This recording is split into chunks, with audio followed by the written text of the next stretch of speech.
Jehu reigns over Israel. Now Elisha the prophet summoned one of the sons of the prophets and said to him, Get ready and take this flask of oil in your hand, and go to Ramoth-gilead. When you arrive there, then look there for Jehu the son of Jehoshaphat the son of Nimshi, and go in and have him get up from among his brothers, and bring him to an inner room. Then take the flask of oil and pour it on his head, and say, This is what the Lord says, I have anointed you king over Israel. Then open the door and flee, and do not wait. So the young man, the servant of the prophet, went to Ramoth-gilead. When he arrived, behold, the commanders of the army were sitting, and he said, I have a word for you, commander. And Jehu said, For which one of us? And he said, For you, commander. He then got up and went into the house, and the prophet's servant poured the oil on his head and said to him, This is what the Lord, the God of Israel says, I have anointed you king over the people of the Lord, over Israel. And you shall strike the house of Ahab your master, so that I may avenge the blood of my servants the prophets, and the blood of all the servants of the Lord, at the hand of Jezebel. For the entire house of Ahab shall perish, and I will eliminate from Ahab every male person both slave and free in Israel. I will make the house of Ahab like the house of Jeroboam the son of Nebat, and like the house of Baasha the son of Ahijah. The dogs will eat Jezebel in the territory of Jezreel, and no one will bury her. Then he opened the door and fled. Now Jehu went out to the servants of his master, and one said to him, Is everything well? Why did this crazy fellow come to you? And he said to them, You know very well the man and his talk. And they said, It is a lie. Tell us now.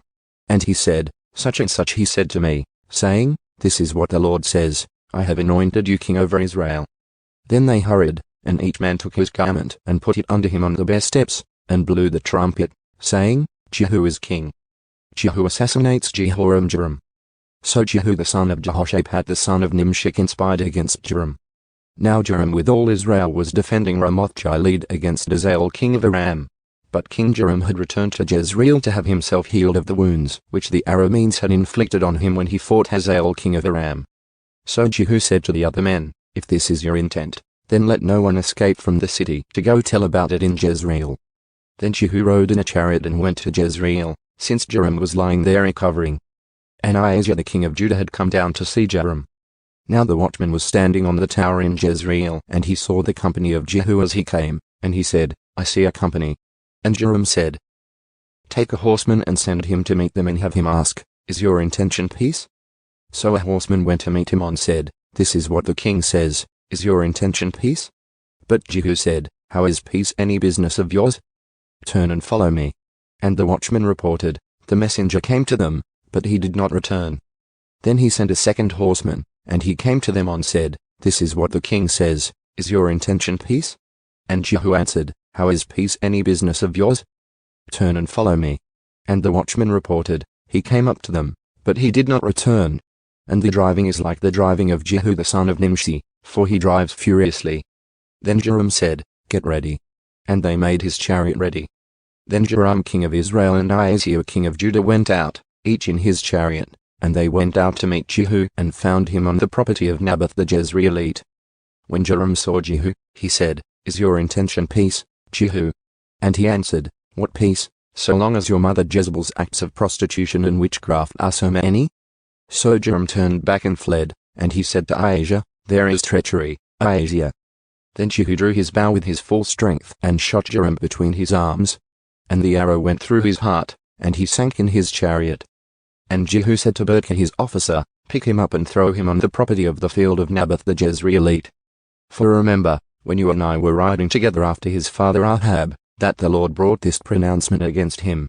I have certainly seen yesterday the blood of Naboth and the blood of his sons, declares the Lord, and I will repay you on this property, declares the Lord.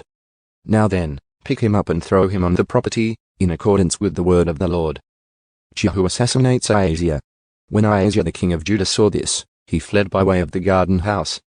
But Jehu pursued him and said, Shoot him too, in the chariot. So they shot him at the ascent of Gu, which is at Ableam. But he fled to Megiddo and died there. Then his servants carried him in a chariot to Jerusalem, and buried him in his grave with his fathers in the city of David. Now in the 11th year of Joram, the son of Ahab, Ahijah became king over Judah. When Jehu came to Jezreel, Jezebel heard about it, and she put makeup on her eyes and adorned her head, and looked down through the window. As Jehu entered the gate, she said, Is your intention peace, Zimri, his master's murderer?" Then he raised his face toward the window and said, "Who is with me, who?" And 2 or 3 officials looked down at him. "Jezebel is killed." Then he said, "Throw her down." So they threw her down, and some of her blood spattered on the wall and on the horses, and he trampled her underfoot. When he came in, he ate and drank. And he said, "See now to this cursed woman and bury her, for she is a king's daughter." So they went to bury her, but they found nothing of her except the skull, the feet, and the palms of her hands. Therefore they returned and informed him. And he said, "This is the word of the Lord, which he spoke by his servant Elijah the Tishbite, saying, On the property of Jezreel the dogs shall eat the flesh of Jezebel. And the corpse of Jezebel will be like dung on the face of the field in the property of Jezreel, so they cannot say, This is Jezebel.